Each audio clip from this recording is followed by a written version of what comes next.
Aujourd'hui, nous faisons la suite de la vidéo entamée avec Jérôme de Nowtech. Est-ce que tu peux dire son nom, Jérôme? Kainborg. Et donc là, nous allons répondre à vos questions parce que vous avez été à des dizaines et des dizaines à mettre des commentaires et à poser des questions de savoir oui, mais t'as pas parlé de ça, t'as pas parlé de ci, t'as pas parlé de ça. Bon, c'est Jérôme, il connaît pas tout non plus en vidéo. Je me suis dit que j'allais faire intervenir un spécialiste pour répondre à vos questions, mais là, de ce que je comprends, c'est pas vraiment un spécialiste. Je te coupe, hein, mais il faudrait peut-être lancer le générique. Alors, lance le générique, il y a un générique sur ta chaîne, comme C'est sur ça. ma chaîne. Lançons le générique.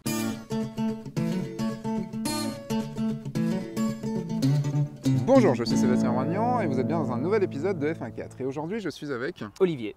Olivier Schmitt. Alors Olivier Schmitt, vous l'avez déjà vu dans F1.4 une fois, dans le vlog sur le salon de la photo, il s'est incrusté. Et en fait, à l'époque, je ne l'avais même pas reconnu, je suivais déjà tes vidéos. Dans la saison 6, j'ai fait une vidéo avec Jérôme qui était les bases pour les bases pour filmer avec un réflexe, avec un appareil photo. Et on avait évoqué plein de choses, on a fait une vidéo de quasiment une demi-heure avec plein de choses dedans. Il y a plein de choses qu'on n'a pas évoquées, qu'on n'a pas eu le temps d'évoquer. Vous m'avez posé plein de questions dans les commentaires, que ce soit sur YouTube ou sur Facebook, et je les ai ici, et je les ai classées un petit peu. Alors juste dans un premier temps, pour ceux qui ne te connaissent pas, est-ce que tu peux te présenter un petit peu? Donc je suis photographe réalisateur et donc j'ai aussi Et ouvert tu as ma une chaîne chaîne YouTube YouTube. depuis début 2017. Voilà. Tu te considères principalement photographe ou principalement réalisateur? Actuellement, je travaille principalement en tant que réalisateur, mais pour moi, mon travail de réalisateur est basé sur des racines solides dans la photo. Je considère que mon travail de réalisateur passe avant tout par mon travail de photographe et je réfléchis ma façon de réaliser mes vidéos à travers mon œil de photographe. Voilà. On a eu une bonne discussion sur le sujet. Nous avons une assistante Mylène, alias Nuage de Sucre, qui aussi t'accompagne. Assistante de premier choix. Et je ne sais pas si la vidéo avec vous deux sera diffusée avant celle-là, je n'en sais rien. Mais vous avez participé à une vidéo tous les deux. On a discuté un petit peu déjà sur ce sujet ensemble. Et je partage bien sûr ton avis là-dessus. Toi, tu me disais que pour être un bon vidéaste, il faut avoir des grosses bases. Ça aide énormément. Je connais des vidéastes qui ne sont pas passés par la photo directement, mais je pense que dans le processus d'apprentissage de la vidéo, ça aide énormément d'être passé par de l'expérience en photo. La base technique est la même en fait. On vient greffer quelques éléments, on vient ajouter de la complexité parce qu'il va falloir réfléchir à un mouvement de caméra, un point A, un point B, et à ce qu'on fait entre ce point A et ce point B de cadrage, et non pas un cadrage fixe comme on fait en photographie. Après, on peut faire des cadrages fixes aussi. On peut faire des cadrages fixes aussi, même si, comme on est en train de faire actuellement, mais c'est d'un besoin très spécifique. Donc en fait, on va réfléchir aussi à un mouvement de caméra, on va réfléchir à un mouvement de sujet, ce qu'on peut aussi faire en photo, effectivement. Ouais. Tu as l'air de laisser de côté le plan fixe. Moi, je suis un très grand adepte du cinéma, et dans le cinéma, on est loin d'avoir que des plans en mouvement, et le plan fixe veut dire quelque chose. Alors je suis tout à fait d'accord, et j'ai un très bon exemple pour ça, c'est-à-dire que pour moi, juste le plan fixe doit être réfléchi dans la narration comme quelque chose qui sert vraiment un sujet spécifique, à un instant spécifique. Tu prends comme exemple, et le mouvement aussi. Et tout ça doit être réfléchi comme en photo en fait, comment vous allez choisir votre shutter pour représenter un mouvement d'un sujet. Ou comment tu vas aussi choisir en photographie de faire par exemple un filet, où là tu vas aussi donner du mouvement à ton boîtier en photo. Dans ce que tu dis sur le fait d'avoir des bases en photo, en fait, rien qu'un truc, c'est que la vidéo, c'est du cadrage. Pour moi, c'est de la photo animée. Le fait de savoir cadrer, tu sais cadrer pour la photo, tu auras des énormes bases pour pouvoir cadrer en vidéo. Il va falloir que tu adaptes. Au-delà de la partie technique qui se rejoint sur beaucoup d'éléments, pour la partie artistique cadrage, comme je te disais tout à l'heure, quand je réfléchis à un plan vidéo, je le réfléchis vraiment via mon œil de photographe. Et à part ces bases-là, donc d'avoir ce bagage de photographe, avant de partir sur les questions, quelles seraient pour toi tes bases? J'ai eu les bases de Jérôme.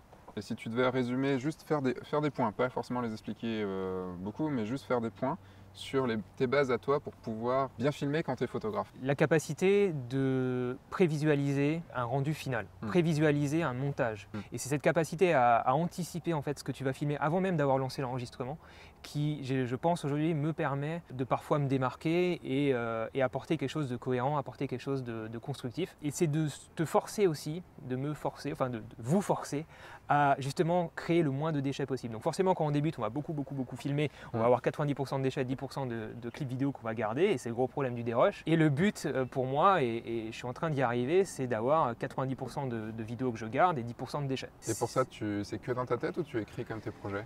Alors ça dépend des besoins. Il y a différents types de besoins. Quand c'est un besoin pour un client, souvent on va définir avec le client par exemple d'une musique, typiquement pour une vidéo de présentation. Donc je vais valider une musique avec mon client et là je vais imaginer une narration autour d'une musique qui est prédéfinie. Un autre besoin, ça va être par exemple, ce qui va peut-être plus correspondre à un besoin amateur, ça va être une vidéo de voyage. Tu vas vouloir partager un souvenir de vacances. Là, tu ne sauras pas forcément à quoi va ressembler la musique que tu vas choisir. Par contre, tu sais déjà quelle ambiance tu as envie de transmettre. Tu peux essayer, en tout cas, il va falloir que tu définisses si tu veux plutôt partir sur une vidéo dynamique ou une vidéo qui est plutôt douce dans la narration. Après, le truc, moi, je fais surtout des vidéos, quand je filme comme ça, c'est surtout quand je suis en voyage. Après, je fais les vlogs et tout comme ça, et c'est vrai que j'ai beaucoup de déchets parce qu'en fait, je tourne. Tu te donnes plein de possibilités, en fait. Je me donne plein de possibilités, peut-être trop. Et c'est ça le problème aussi, hein. Mais le truc c'est que je sais pas ce que je vais vivre non plus. Si par exemple quand je suis parti 15 jours en Islande, je sais pas ce que j'allais vivre le 10e jour quand j'étais le premier jour. Donc et c'est là où tu peux faire évoluer ta vidéo. Si tu pars sur, tu te dis je vais me faire un souvenir de 10 minutes, un quart d'heure, tu peux faire évoluer la narration. Tu peux dire ok, partir justement, et c'est ça qui est intéressant, c'est de partir sur quelque chose qui est plutôt doux. Et après il se passe des choses un peu plus dynamiques et c'est là où tu vas rattacher un petit peu l'attention du spectateur en partant sur une musique un peu plus rythmée, des plans qui vont être un peu plus dynamiques. Typiquement, par exemple, faire un accéléré dans une vidéo, c'est ce qui se fait beaucoup quand tu es amateur. Tu accélères ta vidéo pour donner du dynamisme. Mais malheureusement, tu as les gens qui marchent en accéléré, tu as des mouvements de caméra qui sont pas beaux et très vite ça fait amateur. Après, ça peut marcher dans certains cas, genre quand tu es en voiture et tout. Ça peut bien sûr. Si tu es stabilisé. Mais là où je pense que tu vas pouvoir faire la différence petit à petit et t'améliorer, c'est en réussissant, on en revient à ce que je disais tout à l'heure, à prévisualiser ce que tu as envie d'avoir comme rendu final sur ce plan-là et te dire si je veux un mouvement dynamique ici parce que ça correspond à mon environnement, ça correspond à mon sujet, dans ce cas-là, je vais filmer de façon dynamique. Prévisualiser ton rendu final donc, sur le montage final, moi c'est exactement ce que j'enseigne pour le mariage, c'est-à-dire que de prévisualiser, alors pas forcément le reportage final, même s'il faut le faire, mais de prévisualiser la photo qu'on va faire. C'est-à-dire que de savoir 3-4 secondes en avance, il va peut-être se passer un truc là, donc je vais devoir aller là-bas pour faire le cadrage là avec tel objectif, tel focal et tout ça. Donc on prévisualise le rendu final. À l'expérience. Exactement. Sortez, filmez, filmez, filmez, ou sortez, photographiez, photographiez, photographiez. Et regardez un peu YouTube. Et regardez un peu YouTube. C'est toujours l'association entre la passion et le savoir. C'est-à-dire que grâce à ce genre de vidéo, vous allez accumuler du savoir, stimuler votre passion. Et si vous maintenez votre passion vivante grâce à des projets et toujours des projets, vous allez associer vraiment deux choses qui vont permettre d'évoluer et surtout de finir. L'autre conseil qu'on avait envie de vous donner, c'est de finir des projets. Uploader. Que ce soit en non répertorié ou en visible, peu importe, mais je veux dire, même appuyer sur exporter, quoi. Finissez des projets. Même s'ils ne sont pas parfaits, votre meilleure vidéo, ce sera la suivante. Toujours. Alors, si on passe aux questions, je vais commencer par pas une question, mais un commentaire de Sylvain, de mon petit réflexe, de Sylvain Lepoutre. Bonjour Sylvain. Salut Sylvain. Jérôme parlait que la photographie était un mouton à 3 pattes, avec les ISO, l'ouverture et le temps de pause. Il disait que par contre, en vidéo, on ne pouvait pas régler les 3 pattes vu qu'on était obligé de rester en termes de temps de pause, de shutter, à par exemple un 50e de seconde si tu filmes à un 25e. On va revenir si tu veux un rendu cinématographique, sur les mouvements. Voilà, on va revenir sur ces histoires d'images par seconde. Sylvain disait qu'il y a 4 pattes au mouton en question. La 4e, c'est la lumière disponible. C'est-à-dire qu'on va devoir faire avec la lumière qui existe déjà. Si on n'est pas en studio, évidemment, si on n'est pas dans un truc où on gère la lumière. Ce qui est finalement aussi le cas en photo. Tout à fait. Vu que la vidéo, c'est de la photo. Alors, en 4e patte, moi, j'aurais surtout mis en vidéo la grosse différence avec la photo, c'est que le filtre Green Note qui existe aussi en photo n'a pas le même degré d'importance, on va dire, en photo qu'en vidéo. C'est-à-dire qu'en photo, ça va être un accessoire, ça va être un plus qu'on va apporter pour un certain type de photo, pour un certain type de sujet. On va agrémenter notre mouton à 3 pattes d'un filtre ND pour faire de la pose longue. En vidéo, ça devient quasiment indispensable. Ça devient indispensable dès lors que vous avez forcément beaucoup de lumière. Donc on revient à cette lumière disponible. Si vous avez beaucoup de lumière comme aujourd'hui, bon, on est à l'ombre, mais il fait grand soleil derrière les arbres. Forcément, si vous mettez vos ISO à 100 pour la meilleure qualité possible, que vous mettez à 1/50e de seconde et que vous voulez travailler un petit peu sur votre bokeh, avoir des petites profondeurs de champ, par exemple à f2.8, dans ce cas-là, vous allez être surexposé. Ça, vous le savez, en photo, c'est pareil. Vous mettez un 50e, f2.8, ISO 100, vous êtes surex quand il fait en pleine journée. Donc, votre solution à ce niveau-là, ça va être quoi? Ça va être de fermer votre diaphragme, de passer à f16, f20, f22. Qu'est-ce qui va se passer quand on va fermer notre diaphragme? Bon, on augmente notre profondeur de champ, vous le savez, mais ce qui se passe aussi, c'est que vous allez voir beaucoup plus les taches, les saletés qu'il y a sur votre optique. Et ça, en photo, on peut gérer. En vidéo, bon courage. Pour un intérêt artistique et pour éviter ça, on va plutôt travailler peut-être à f2.8, f3.5, voilà. Et dans ce cas-là, on va ajouter la 4e patte du mouton, qui est le filtre ND, pour limiter donc la quantité de lumière qui va traverser l'objectif. Passons à quelque chose qui est un peu là dans ce qu'on vient d'aborder, mais qui a, j'ai 1, 2, 3, 4 commentaires, voire plus sur le sujet. C'est surtout ce qui est images par seconde. Alors, je comprends parce que c'est quelque chose qui n'est pas forcément facile à comprendre. Pour quel effet ça donne, pourquoi le faire et tout, parce qu'en plus il y a l'histoire de NTSC, de PAL, de déjà, tout ça. ce que j'aurais juste voulu dire avant, pour faire un lien avec ce qu'on a dit avant par rapport aussi à la vitesse de shutter, c'est que par rapport au nombre d'images par seconde et au shutter et à l'ouverture, c'est pareil en fait. Il n'y a pas de mieux ou de moins bien ou de choses qu'il faut absolument faire. Tout est question de volonté artistique. Donc on va en parler tout à l'heure avec le nombre d'images par seconde ou avec le shutter. Je vous disais 1/50e quand on filme à 24 ou 25 images par seconde. Vous pouvez filmer à 1/200e si votre volonté artistique c'est de figer le mouvement. Il y a une question d'Aurélien Pierre. Alors elle est un peu longue donc je vais te la faire rapidos. 30 images à 30 images secondes à 1/60e. 25 ou 25 images secondes à 1/50e, ce n'est pas un choix, c'est l'éclairage qui décide. En Europe, le réseau électrique est à 50 Hz alternative, donc on se met à 25 ou à 50 images par seconde. En Amérique, c'est 60 Hz, donc 30 ou 60 images secondes. Si on ne se fait pas ça, on se retrouve avec ce que j'ai pu montrer dans une vidéo que j'ai pu faire, où on a des effets d'obturation flickering, de flickering bizarre. Dégueulasse. C'est tout à fait vrai ce que tu dis Aurélien, qu'il faut se caler sur la fréquence hertzienne donc, de l'électricité, sur certains types de lumière. Mais ça, c'est que valable quand tu filmes en intérieur, donc je pense qu'on est d'accord. Donc effectivement, ça c'est valable en intérieur. Donc c'est vrai qu'en Europe, on va être sur du 50 Hz. Donc c'est pour ça qu'avant, en analogique, on travaillait donc avec une vitesse, on travaillait sur 50 i. On était sur de l'entrelacement, ça veut dire qu'on avait une frame sur deux, une paire, une impaire, qui s'entrelaçaient sur l'ondulation, la fréquence de l'électricité qui arrivait dans le tube cathodique de notre télévision cathodique. Maintenant, on est sur des images pleines, donc on est en progressif. Ça veut dire que l'image s'affiche d'un coup, tel quel. C'est pas un entrelaçage d'une ligne sur deux en fait qui va s'afficher. L'entrelaçage, si je dis pas de bêtises, c'est qu'on a la moitié d'une image, la moitié de l'autre, et à force avec la persistance rétinienne, on arrive à. Et voilà, la persistance rétinienne fait que pour nous, ça ne se voit pas. Par contre, lorsque vous utilisez une image entrelacée sur une télévision numérique ou sur un écran numérique, vous avez un effet de peigne que tu vas voir dans ta vidéo si tu regardes cette vidéo entrelacée donc sur un écran numérique qui affiche des images pleines. Tu peux désentrelacer, une fois que tu as exporté ta vidéo, une fois que tu as fini ton montage, tu peux désentrelacer une vidéo entrelacée après ton montage, c'est possible. Mais effectivement, aujourd'hui, on part plutôt sur du 25p, donc 25 images pleines par seconde, en progressif donc, plutôt que de l'entrelaçage qui est selon moi amené plutôt à disparaître. Donc c'est ça la différence quand on est par exemple sur Premiere et qu'on doit choisir entre 1080p et 1080i. Le P c'est des images pleines et le I c'est de l'entrelacé. Voilà, donc par contre il faut un fichier source. À la base, la problématique elle vient pas de votre fichier de montage mais plutôt de votre boîtier. Est-ce qu'il vous propose du I et du P? En général les appareils photo numériques, justement on parle de filmer avec un réflexe ou un hybride, proposent rarement du I, c'est plutôt les caméras qui vont proposer du I. Et dans ce cas-là, on est sur du 50 I puisqu'on est sur du 50 Hz. Par contre, en image pleine, on en a deux fois moins, enfin on est sur 25 images pleines.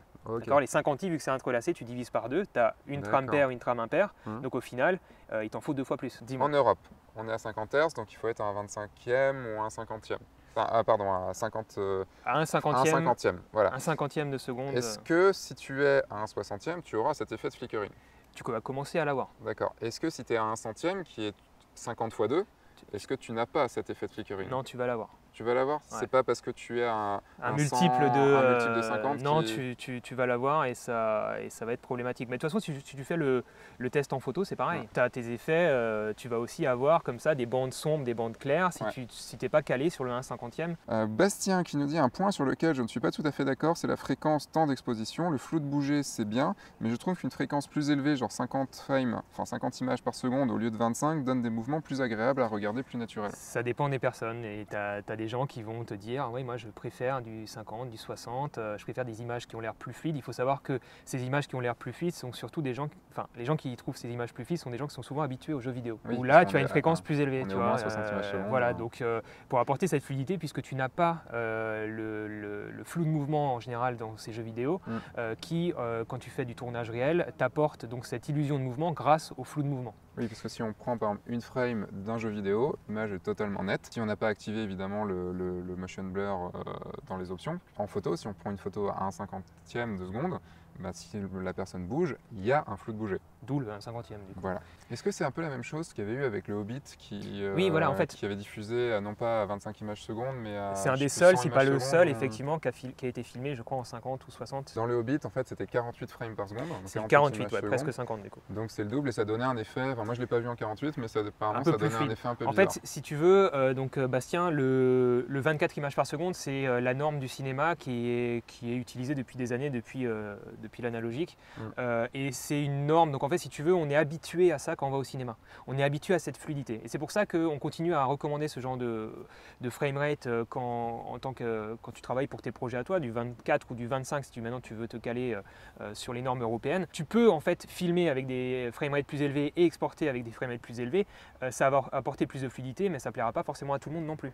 Ça peut apporter des vidéos plus... Ouais, voilà, c'est une question de préférence. En fait, ça donnait un effet sitcom. Après, ça a un effet particulier. Effectivement, on aime ou on n'aime pas. Là, c'est très subjectif, quoi. Alors, il y a Titi72T. Il faut doubler la vitesse par rapport au nombre d'images par seconde. Donc, est-ce que c'est bien ça? Est-ce que si on filme à, par exemple, 120 fps, est-ce qu'il faut être à un 240e de seconde? C'est ce qu'on recommande, mais après, tu peux filmer autrement. Ça dépend du rendu, du flou de mouvement que tu as envie d'avoir. Effectivement, il y a cette règle, on dit qu'il faut multiplier par 2. Maintenant, si tu écoutes ce que te dirait Stéphane Couchou, qui est spécialiste quand même de tout ce qui est ralenti, il va te dire, Stéphane, il a fait une très bonne vidéo là-dessus. Quand tu veux faire des ralentis, des HFR high frame rate, donc vraiment des ralentis assez élevés à partir de 100-120 images par seconde, il vaut mieux augmenter ton shutter encore plus. Il vaut mieux travailler sur des shutters très élevés, un 800e, un millième, etc., pour vraiment figer le mouvement. Puisque quand tu vas vraiment, alors ça ne vaut que si tu veux ralentir ce que tu as filmé au ralenti. En gros, si tu veux te servir de toutes ces images.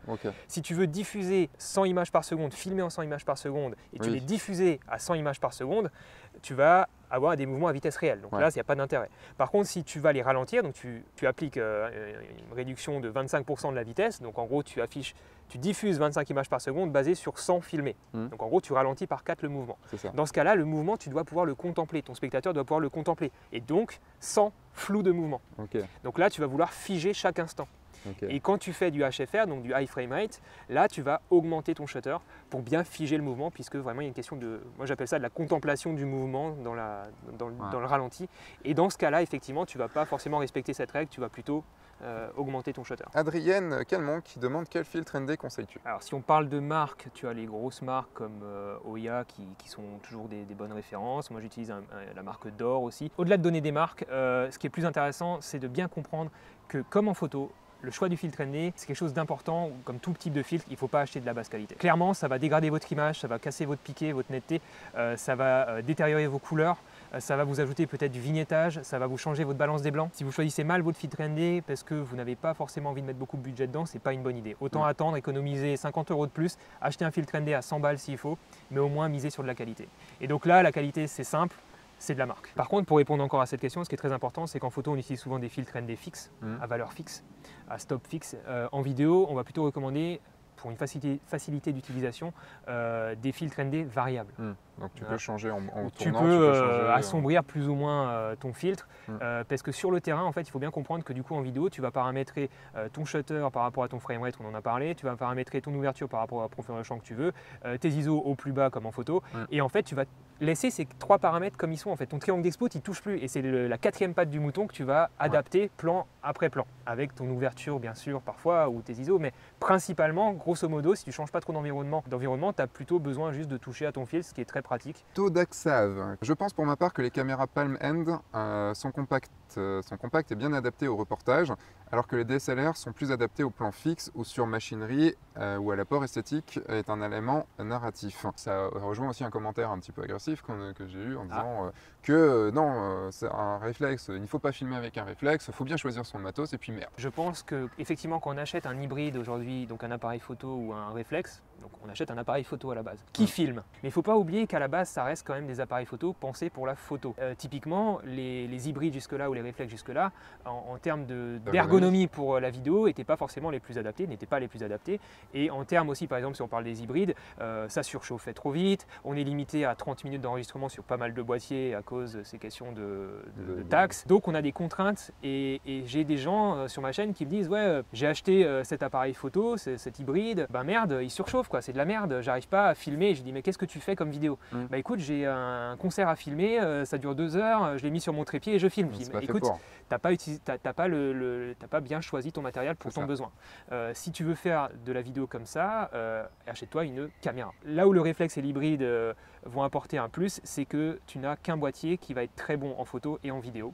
qui est plus compact, qui est plus transportable, qui est moins Des lourd objectifs qui qu'une coûtent moins grosse cher caméra. aussi. Alors bien sûr, tu as des caméscopes qui sont plus compacts. Oui, mais c'est pas Par la même contre, qualité. tu peux changer d'objectif. Oui, Caméscope. pas sur le caméscope, voilà. Sur un appareil photo, Surtout tu peux la changer qualité est d'objectif. extrêmement différente entre un caméscope et on va dire sur un prix raisonnable. On parle pas de caméras qui coûtent la peau du cul et qui sont énormes. Il y a quand même une qualité absolument Oui, on ne compare très pas à des différente FS5, à des Voilà. C200 ou des choses comme ça. On reste à des choses grand public. Quand quoi. on compare, on va dire, le prix d'un hybride, on va dire à 1000-1500 balles et d'une caméra Palm End à 1800 balles, ben, tu as quand même une énorme différence de qualité entre les deux. Ce qu'ont apporté ces réflexes et ces hybrides qui filment, c'est des capteurs plus grands que ce qu'il y avait sur les caméscopes. Et des objectifs aussi. Et des objectifs. Mais effectivement, maintenant, on a des pleins formats en vidéo qui sont monstrueux. Quoi. Autre question de Xav. Pour stabiliser, il faut retirer le stabilisateur de l'appareil si on utilise un monopode. Xavier, j'ai pas de réponse ferme à te donner. En fait, d'après mes tests, et j'ai fait une vidéo sur le sujet, tout dépend de la caméra que tu utilises en fait.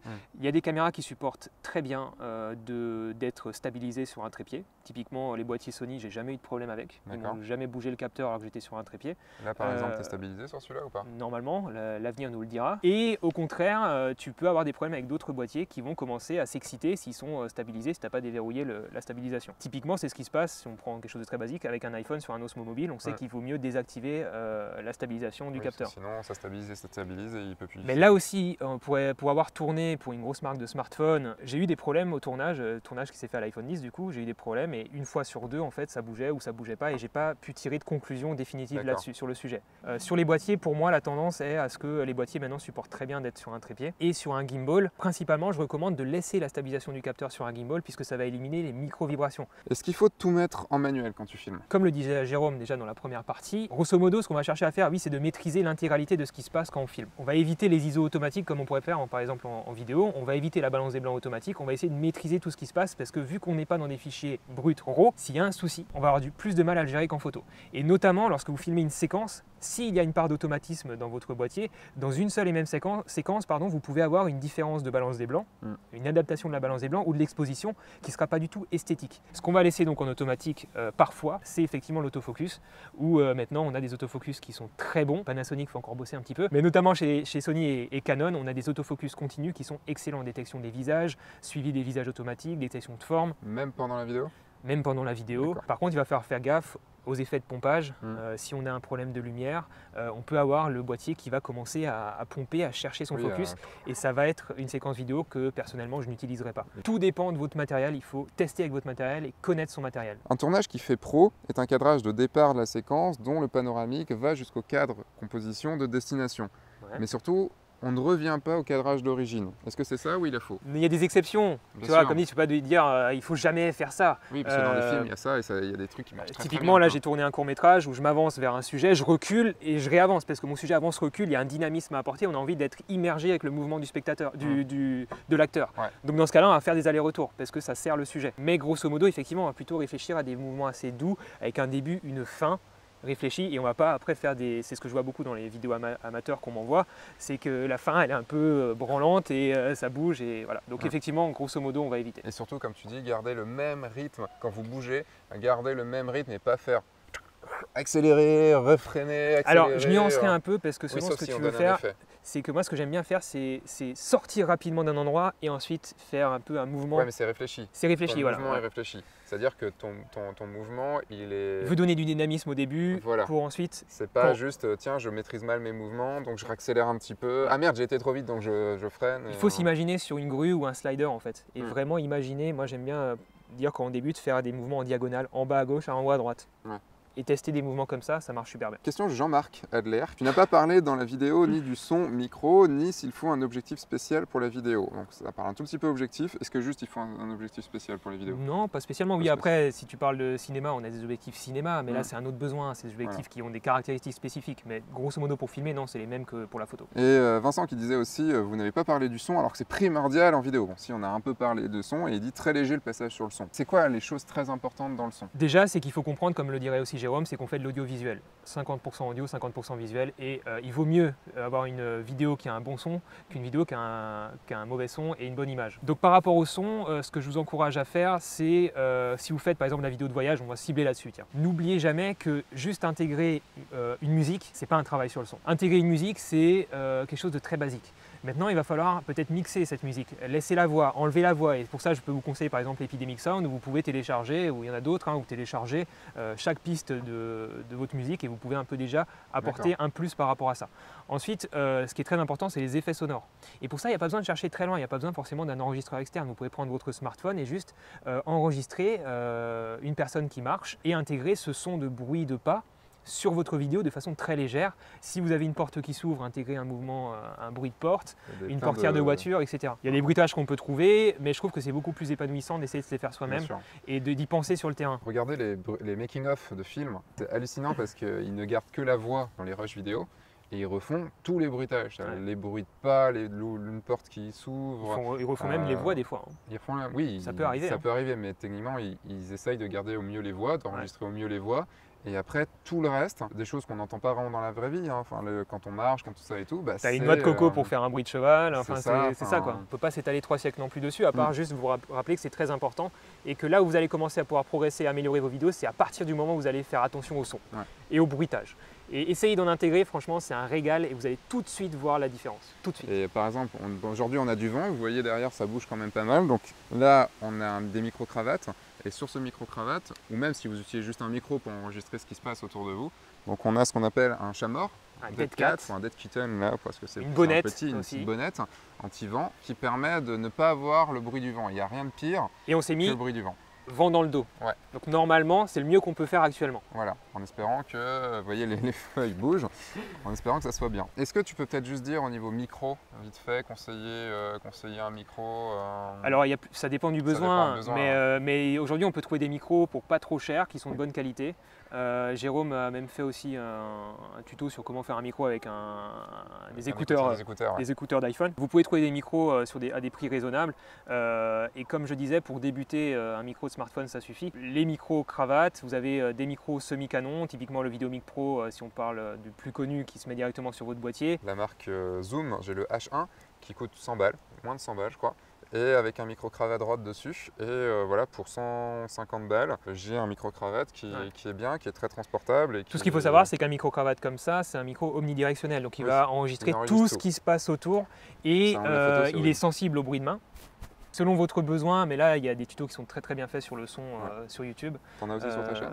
Je parle de micro sur ma chaîne dans une vidéo, mais tu as aussi la vidéo de Ciné Astuce qui est excellente, 2 vidéos sur le son, sur les micros que je vous recommande absolument, si vous voulez tout comprendre là-dessus. Il y a Vinid qui dit pour dérocher du son, on utilise des feuilles de script et on fait des annonces en début de plan. Parce que je disais que le dérocher le son c'était très long. J'irai dormir chez vous, Antoine de Maximi, qui reprenait tous ces rushs et qui notait ça je prends, ça je prends pas, ça je prends, ça je prends pas.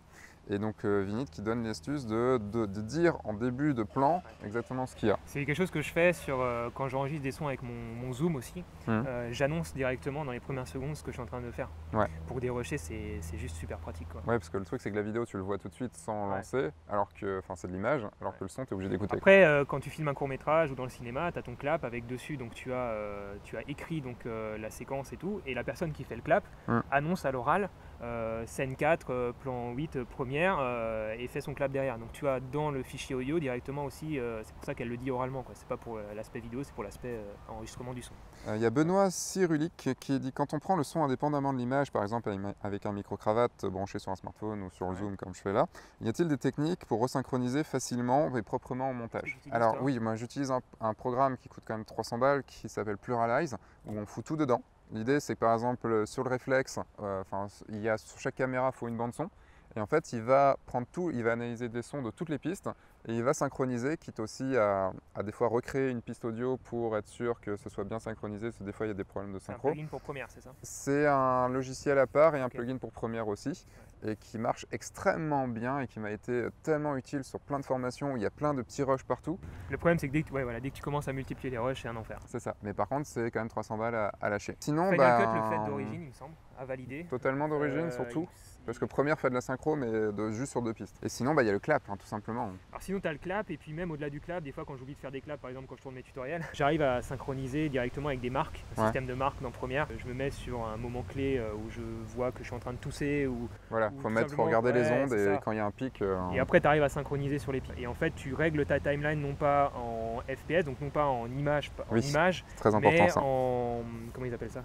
afficher les données de son, je crois, un truc comme ça. Voilà, en valeur de. On mettra sur. Je sais plus comment ça s'appelle. Et ce qui permet de zoomer à mort et de. Et ta timeline n'est pas aimantée sur des frames, voilà. Mais en fait tu peux la placer un peu où tu veux. Quoi. Et tu sais que j'ai mis très longtemps à le comprendre ça.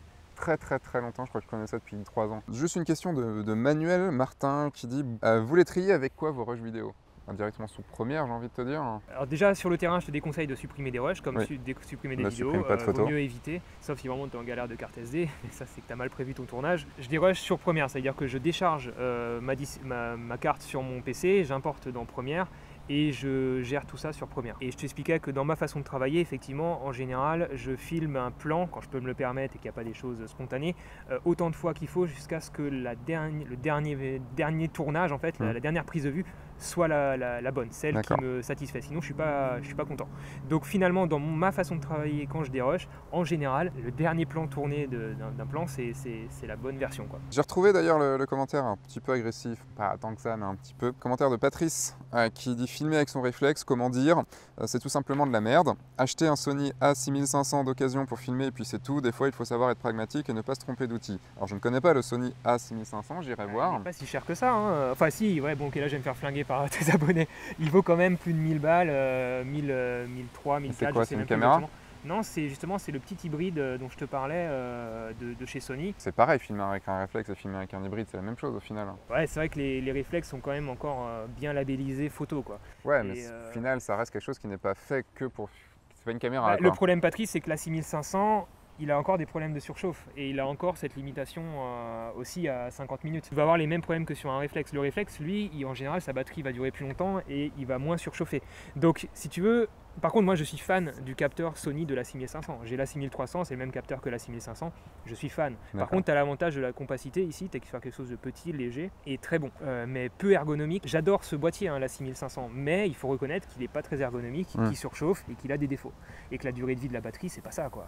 Donc non, les réflexes ont leur place pour filmer aujourd'hui, mais pas forcément en caméra principale. Effectivement, je m'orienterais quand même plus vers un hybride. Jérôme disait qu'au pire, quand on est sur un mariage et qu'on loupe le début en vidéo, quand on vaut mieux avoir lancé sa vidéo pour avoir le son et louper le début, faire sa mise au point, faire son cadrage et tout. Au pire, on prendra la photo du photographe pour le mettre pour combler en fait ce truc-là, pour pas le voir. Ouais. Et donc il y a MacBook qui dit quand un vidéaste te parle de placer une photo dans une vidéo de mariage pour cacher un défaut, une chips dans le sens, je sais pas pourquoi une chips, mais je comprends la signification. Eh ben, MacBoob, je t'encourage vivement à aller sur la chaîne de la vidéo tout simplement et regarder sa vidéo qui s'intitule L'effet qui m'a sauvé la vie. Cette vidéo, écoute, tu vas trouver ta réponse dans cette vidéo. Il a intégré un effet parallaxe de photo parce qu'il a foiré une prise de vue vidéo, il était sur X et Paul s'en est super bien sorti grâce à une photo et un travail avec la photo. D'une façon générale, effectivement, on va se dire qu'intégrer de la photo dans une vidéo, ça fait un peu has-been, ça fait PowerPoint des années 2000. Enfin, c'est vraiment, et je le dis, je suis le premier à dire, ne mettez pas de photos dans vos vidéos. Par contre, la façon... on a le droit quand même pour illustrer les dires d'un photographe. Oui, mais alors attends, ça c'est autre chose, c'est un autre besoin. C'est de l'illustration. Oui, ça c'est de l'illustration. Là, je te parle dans une vidéo de voyage où quelqu'un va te mettre au milieu de sa vidéo de voyage une photo de famille qui traîne là et tu sais pas trop pourquoi. Alors, tout dépend de votre but en fait. Si vraiment c'est de créer un souvenir et que vous n'avez pas une vocation à devenir professionnel, on s'en fout quoi. Faites ce qui vous plaît, faites ce qui plaît à votre famille, à vos amis et puis on s'en fout. Et puis même, tout dépend au final de la finalité du projet. C'est pour ça que je dis que tout est subjectif et appelle à interprétation et à volonté artistique quoi. Mais va vraiment voir cette vidéo de Paul, elle est juste super et tu auras ta réponse. Juste ce que je voulais rajouter par rapport à ce qu'a dit Jérôme, effectivement, dans ma façon de travailler aussi, par exemple quand je filme des choses qui se passent en totale improvisation, sans script, j'ai pour habitude de lancer l'enregistrement de la vidéo avant même d'être placé. Donc en gros, les débuts de séquence, c'est moi en train de courir et en fait comme ça, après j'ai juste à me concentrer sur le cadrage, les derniers paramètres, mais l'enregistrement est déjà lancé et s'il se passe un truc un peu imprévisible, je l'aurai en vidéo. Tu vois, je vais pas d'abord me placer, attendre que ça se passe, enregistrer. Mince, en fait, c'est trop tard, il s'est passé quelque chose. Ouais. Et ça, j'ai des exemples dans un making-of, notamment sur ma chaîne qui s'appelle Duchesne, où effectivement, je filme des amis qui font des batailles de boules de neige. Et heureusement que je lançais l'enregistrement suffisamment tôt, parce que sinon, j'aurais jamais eu une boule de neige Enfin, tu vois, c'est des choses qui se passent de façon spontanée. Il vaut mieux enregistrer. Une dernière question, enfin c'est pas une question, c'est plus une réflexion de Guillaume. Ce qu'on disait dans la vidéo au propos du matériel, tous ne peuvent pas faire de la bonne vidéo. On va essayer d'être très rapide dessus. Question sempiternelle, qu'est-ce qu'une bonne vidéo, qu'est-ce qu'une bonne photo? Si la qualité du matériel aujourd'hui fait la qualité d'une œuvre, alors pourquoi un chef-d'œuvre cinématographique des années 50 est-il un chef-d'œuvre? Alors si je peux me permettre juste avant, je trouve que même de base cette question n'est pas du tout la bonne. C'est pas une histoire de qualité. C'est pas parce qu'avant il y avait du grain, qu'il y avait de la péloche, que des fois ça merdait et tout ça. Si on reprend des Chaplin, encore pire. Il y a toujours de la péloche en vidéo. Il y a toujours de la péloche, mais si on reprend des Chaplin et avec des fois des rushs qui partaient en couille et tout ça, ça n'en reste pas moins des chefs-d'œuvre. Jamais on a voulu dire que c'était parce qu'il y a de la 4K de ouf. Et encore, la 4K dans 50 ans, on va te dire, mais tu filmes en 4K, mais t'es qu'un con, quoi. Et même dans 50 ans, dans 10 ans déjà. Pas du tout, c'est la façon dont tu te sers de ton appareil, de ta caméra et de l'intention que tu veux, enfin en tout cas, c'est pareil en photo, c'est l'intention que tu mets dedans. C'est l'émotion que tu arrives à transmettre. Voilà. On prend Quentin Dupieux, sur certains de ses films, il a même été chercher des caméras avec des cassettes vidéo pour tourner ses films parce qu'il voulait donner cet effet-là et filmer avec le truc le plus dégueulasse possible. Moi je trouve ça super, les vidéos qui reprennent le style de l'époque. Mais c'est pour un sujet, c'est vraiment pour donner un réel intensité, une réelle intention à ce qu'ils font, quoi. Donc non, c'est pas du tout ça, c'est pas parce que tu auras un appareil photo qui filme ultra bien avec une qualité de malade que tu feras des belles vidéos. Là où la qualité de malade va aider aujourd'hui par rapport à l'époque, c'est si tu vas ajouter des VFX. Tu veux faire du tracking 3D, du tracking 2D dans ta vidéo, avoir beaucoup de pixels de définition comme ça va t'aider énormément pour réussir tes trackings. Voilà, il y a eu beaucoup de choses. Je vais juste te poser une dernière chose, c'est quelles sont les chaînes YouTube que tu conseilles pour la vidéo? La chaîne de Nowtech pour tout ce qui est technique, notamment pour les débutants. Vous avez Stéphane Couchot pour les gens qui veulent s'orienter plus vers le monde professionnel. La chaîne d'Hardisk pour tout ce qui est plutôt culture autour du cinéma et technique de cinéma. Forcément, des gens comme Peter McKinnon ou Mati qui sont très créatifs et qui vous permettent de vous motiver surtout à filmer. La chaîne de Cinécom aussi qui fait des tutos depuis un bon moment dans un peu tout ce qu'il y a à savoir sur la vidéo et aussi un peu la photo. J'espère que cette vidéo vous aura plu, elle a été beaucoup plus longue que prévu. En tout cas, merci Olivier, c'était un plaisir de tourner cette vidéo et de tourner toutes les vidéos qu'on est en train de tourner, encore des trucs à tourner cet après-midi. Beaucoup de choses. Si vous avez d'autres questions, n'hésitez pas dans les commentaires, on fera peut-être une V3. Ça, il va devoir refaire une vidéo. C'est pas grave, ça fait des vidéos, c'est cool. Pour ma part, je vous dis, allez voir sa chaîne parce que c'est vraiment génial ce qu'il fait. Puis allez voir aussi la chaîne de Nuages de Sucre directement parce qu'elle a fait une très belle tour en bois. Elle ne s'emmerde pas du tout, c'est ça qui est cool. Puis moi je vous dis à dimanche prochain. Entre-temps, sortez, faites des photos. Et des vidéos. Et des vidéos aussi. Et surtout, amusez-vous.